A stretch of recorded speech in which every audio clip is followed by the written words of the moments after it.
إسلاما طيبا مباركا فيه كما يحب ربنا ويرضى. أشهد أن لا إله إلا الله وحده لا شريك له وأشهد أن محمدا عبده ورسوله لا نبي بعده. أما بعد، وقال الله تعالى في القرآن الكريم: يا أيها الذين آمنوا اتقوا الله حق تقاته ولا تموتن إلا وأنتم مسلمون. وقال: يا أيها الناس اتقوا ربكم الذي خلقكم من نفس واحدة وخلق منها زوجها وبث منهما رجالا كثيرا ونساء واتقوا الله الذي تساءلون به والأرحام إن الله كان عليكم رقيبا.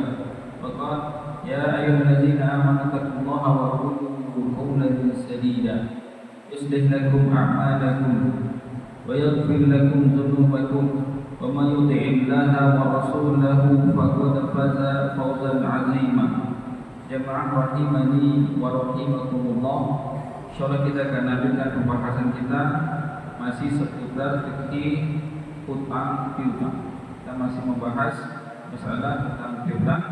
Setelah di beberapa pertemuan sebelumnya kita telah membahas hukum dari berhutang itu sendiri, kemudian syarat seorang muslim di dalam Islam dibolehkan untuk berhutang, dan kemudian nanti bagaimana tentang status barang gadai, serta juga kita telah bahas di pertemuan sebelumnya menyelesaikan hutang yang telah berlalu lama.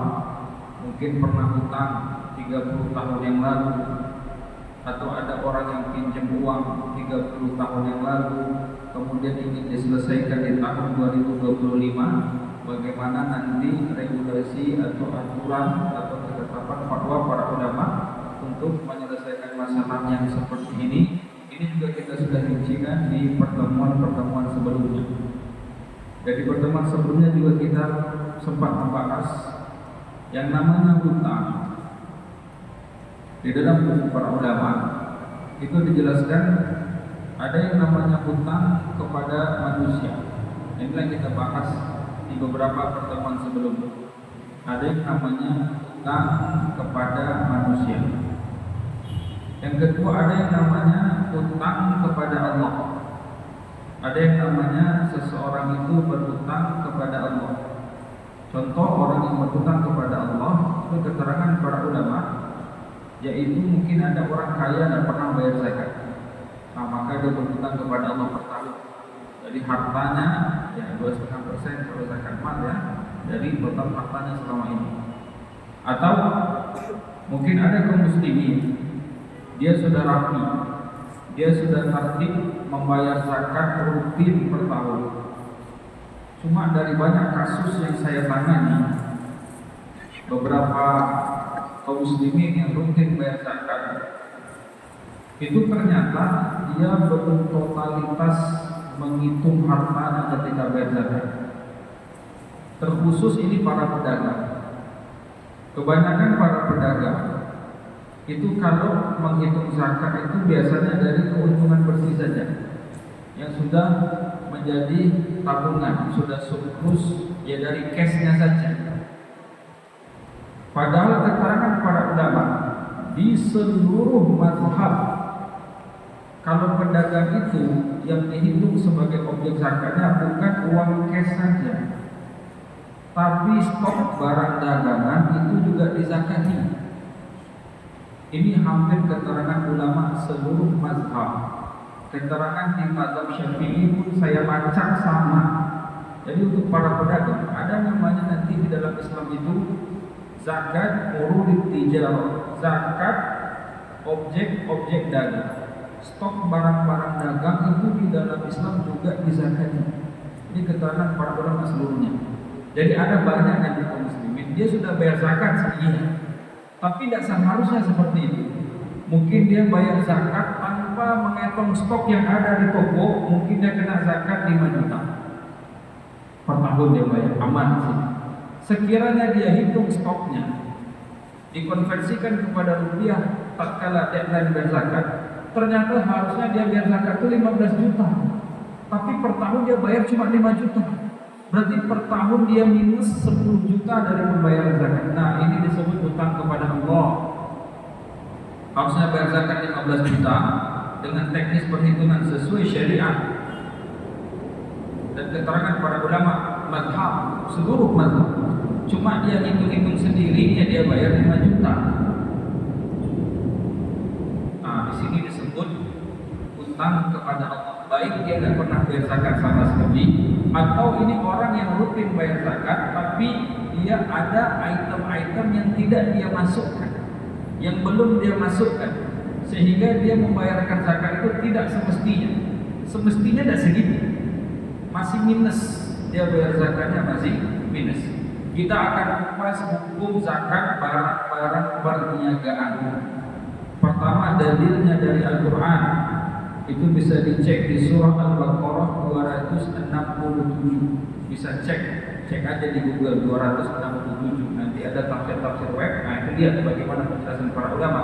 Allah Ta'ala berfirman, ya ayyuhalladzina amanu anfiqu min thayyibati ma kasabtum. Wahai orang-orang yang beriman, keluarkanlah zakat dari harta ma kasabtum, dari harta perniagaan kalian, dari harta yang kalian peroleh dari jalur perniagaan kalian. Ini dalil, ayat ini dijadikan dalil para ulama dari berbagai mazhab, termasuk mazhab Syafi'i sekalipun, dalil bahwasanya barang-barang perdagangan, stok barang dagang itu dizakati. Dalil lain, ada hadis, ada asar dari Samurah bin Jundub radhiyallahu anhu, dari sahabat riwayat Abu Dawud. Samurah bin Jundub mengatakan, "Ana Rasulullah sallallahu alaihi wasallam kana ya'muruna an nukhrij as-sadaqah min allazi nu'idu lil bay'." Bahwasanya Rasul sallallahu alaihi wasallam dahulu memerintahkan kami para pedagang agar mengeluarkan zakat dari barang-barang yang kami persiapkan untuk diperdagangkan. Rasul perintahkan kami untuk mengeluarkan zakat dari stok-stok yang kami prepare, persiapkan untuk diperdagangkan. Nah, maka dari sini hampir seluruh ulama sebutkan yang namanya stok barang dagang itu dizakati. Bagaimana teknisnya? Misalnya ada si A ini biasanya rutin bayar zakat itu bulan Ramadan. Tidak tahu ya, di Indonesia ini orang suka bayar zakat ke Ramadan. Padahal kalau dipakai cara yang benar, harusnya orang bayar zakat itu bulannya bervariasi. Harusnya kaum muslimin bayar zakat itu tanggalnya bervariasi. Karena rumus zakat, baik zakat mal maupun zakat perdagangan, ini sama. Aturan untuk zakat perdagangan, stok barang itu aturannya sama dengan zakat mal. Karena ini turunan. Barang-barang dagang itu juga harta, tapi perwujudannya sudah menjadi harta menjadi barang, itu juga harta. Itu sudah menjadi harta, ya bisa disebut non liquid, sudah baku, ya, sudah jadi barang. Ya. Kalau liquid ya rupiah, emas dan segala macam. Kalau yang non liquid sudah menjadi barang. Uang dia sudah berubah jadi mobil, uang dia berubah jadi rumah, uang dia berubah menjadi pakaian, uang dia berubah menjadi panci, elektronik dan segala macam. Sudah jadi barang dagangan, itu juga harta. Makanya tidak dizakat.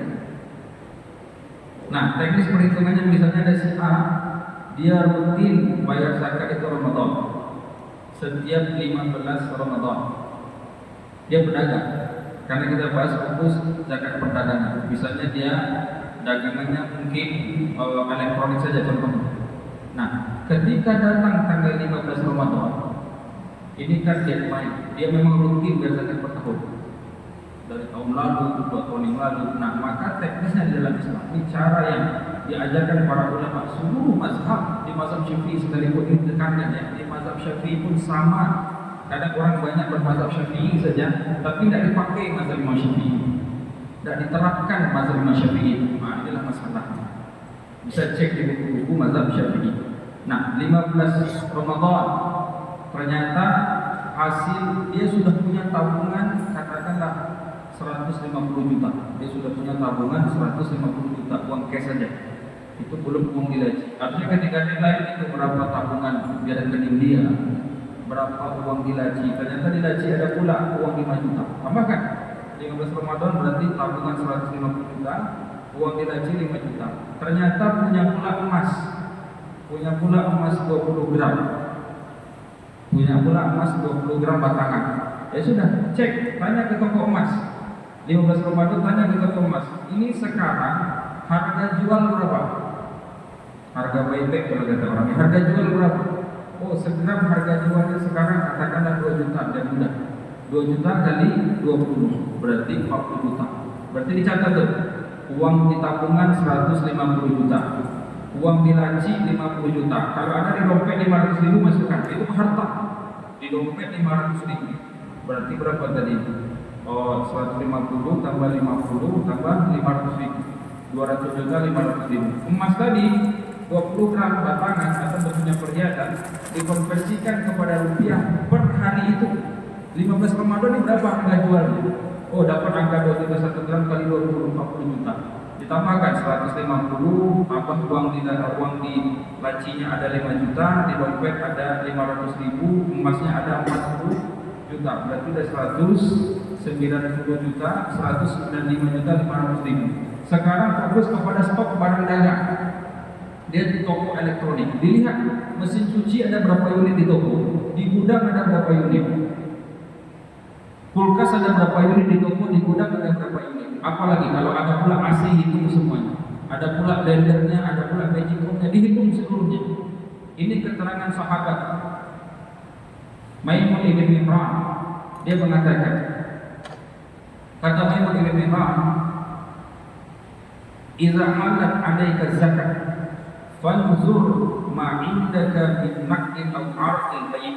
Jika sudah datang bulan bayar zakat, jika sudah masuk tanggal deadline bayar zakat, maka lihat, maka cek apa saja yang kamu punya dari cash, uangmu, dan apa saja barang-barang dagangan real baik yang kamu persiapkan atau stok yang kamu persiapkan untuk diperdagangkan, cek semuanya.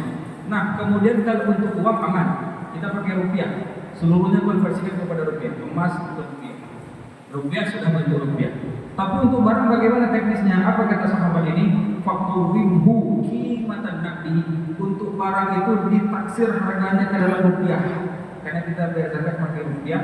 Stok-stok barang tadi itu, ternyata dia punya mesin cuci 10 unit, kulkas 10 unit, magicomnya ada pula 10 unit. Kemudian dia punya blender 10 unit.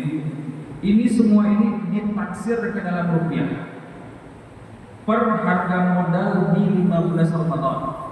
Di 15 Ramadan ini kan membayar zakat. Cek semua unit tadi modalnya berapa. Jangan harga jual.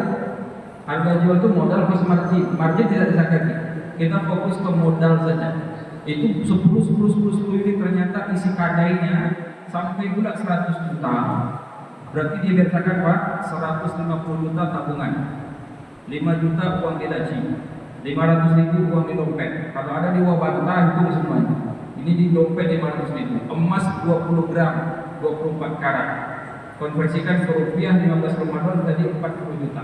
Ternyata stok barang di angka 100 juta. Yang kita sebut tadi, kulkasnya 10 unit, mesin cucinya, AC-nya, katakanlah 100 juta. Berarti total dia bayar zakat dalam bentuk rupiah. Itu dikalikan 150 tambah 5 juta tambah 500 ribu tambah 40 juta 190 5 juta 500 tambah 100 juta berarti 295 juta 500. Dari segitu angkanya dia harus keluarkan zakat, baru potong bagi 40 menjadi 2,5% itu dibagi 40. Nah ini banyak sekali pedagang di Indonesia muslim dan muslimah kadang bayar zakat itu tidak semestinya. Banyak barang dagang ini tidak dibayarnya Pak. Ada penjual emas konsultasi ke kita. Kalau penjual emas, maka stoknya apa? Stoknya apa? Emas. Ternyata selama ini Pak, dia bayar zakat atau temannya bayar zakat cuma dari keuntungan dagang aja Pak. Kalau beruntung dia dagang setahun itu baru bayar zakat. Padahal stoknya 1 kilo. Barang dagangnya 1 kilo emas. Jangankan 1 kilo Pak, 85 gram saja punya emas sudah kena nisab. Apalagi 1 kilo. Masa dia cuma bayar zakat dari cashnya saja? Stok itu di dalam Islam dihitung. Ini kesepakatan ulama seluruh mazhab, Baik lari ke mazhab Syafi'i silakan, seperti diregulasi. Yang namanya stok barang dagang di dalam Islam disakati. Makanya saya sebut banyak orang berhutang kepada Allah karena dia cuma bayar zakat cuma dari cash, uang laci, uang tabungan saja. Padahal stoknya udah kedainya udah 5, stoknya udah banyak, ini tidak pernah dibayar zakat, maka dia berhutang kepada Allah. Setiap tahun dia minus bayar zakat walaupun rutin bayar zakat. Wallahu a'lam, wallahu a'lam. Kita akhiri wassallallahu ala nabiyyina Muhammad wa ala alihi wa sahbihi ajma'in wa akhiru da'wana alhamdulillahi rabbil alamin. Assalamualaikum warahmatullahi wabarakatuh.